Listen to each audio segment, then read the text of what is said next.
What's up, guys? Welcome back to the basement. Nathan, toolbox, Bert, beer, and we're going to talk about some autococker stuff. So, something that I wanted to talk about tonight, and I will try to make it as easy as possible to both listen to and understand, is something that we all have to deal with.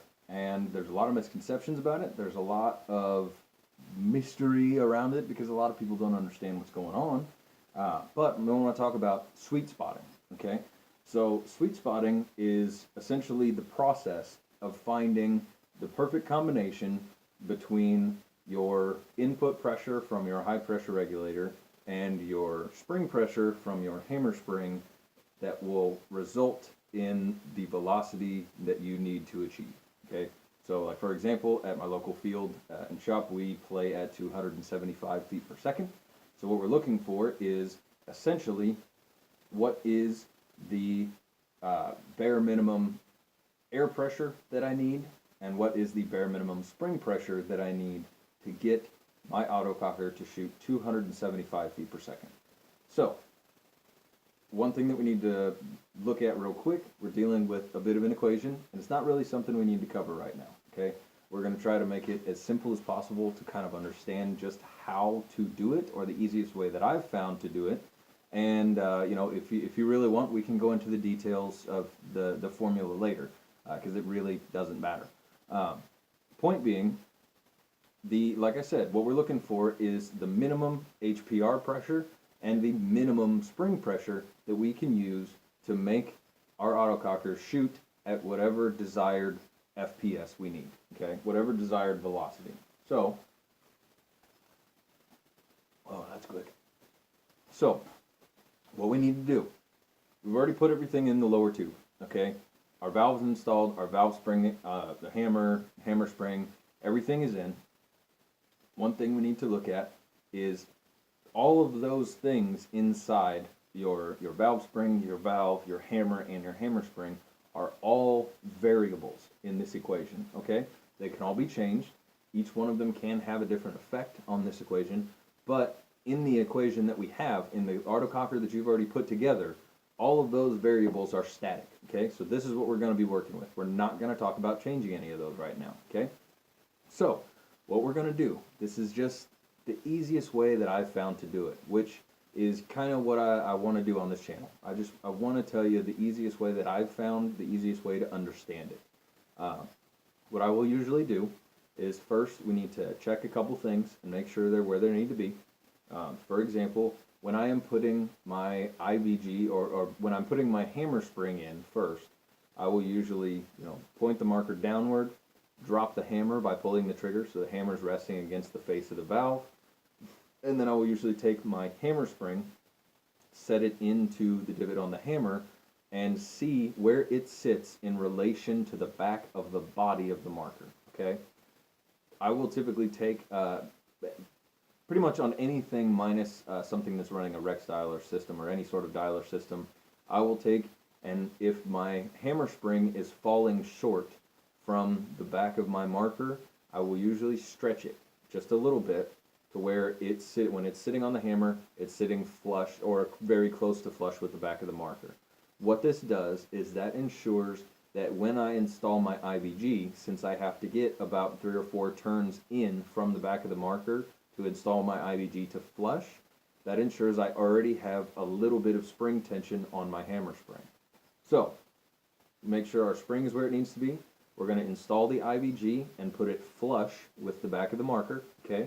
Or if you already have your spring and everything together and you already have your IVG in, back it out to flush with the back of the body of the marker, okay? Then what we're going to do is zero out the reg. Depending on what kind of reg you're using, there's going to be different procedures for that, but you're going to zero out or completely or lower the input pressure as much as possible out of that regulator. Then, with our IVG set flush and our regulator set as close to zero as we possibly can or as low as we can, we're going to slowly start walking that regulator up, okay? So let's say a quarter of a turn at a time. With the first couple turns, you might want to go a half a turn so that you're jumping into a decent amount of pressure. Most autocockers you're going to see running With some of the new stuff nowadays, you may be seeing, 200 psi, 150 psi. There's some really crazy stuff out there now for low pressure. Most autocockers, you're not going to start seeing decent velocity until 250, 300 psi input. So, like I said, we're going to slowly walk that up a little bit at a time. And you're shooting across the chrono. We all know how to chronograph. So you're going to shoot across the chrono and watch as your velocity climbs. Okay? So, as your velocity climbs, and we'll watch that up, you're going to see a point where we're going to get to a high velocity, and then it's going to start to drop back off. Okay? This part of the equation is what we call a bell curve. Okay? Because it goes up, and then at a certain point, upon increasing, it will start to go back down. What's happening is that the air pressure behind that valve is overpowering the spring pressure behind the hammer. Okay, there is more pressure behind the valve that is closing it than there is pressure from the hammer and the spring trying to open it. Okay, so that's why it starts to dip down. When we reach that point, we want to back up to our highest achievable velocity from the high pressure regulator, and then we're going to go to our IVG.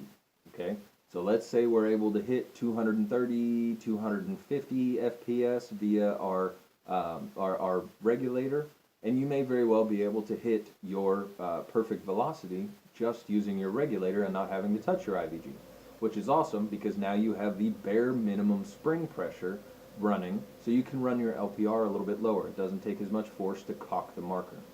So let's say we hit 250 FPS and we need to get to 275. Okay, so now we're going to go to our IVG. And we're going to just start about a quarter of a turn to a half a turn at a time, walking that up. Now what that's going to do, we have reached the maximum air pressure on our valve where we can open it and achieve velocity without having too much pressure where it's closing off short and cutting our velocity short. So now essentially what we're doing is trying to hit that valve a little harder or a little longer, opening it a little more so we can get even more air out of that PSI range and help to get our velocity up. So real simple, we walk our IVG in a little bit at a time. We're going to go from 250, we're going to hit our 275.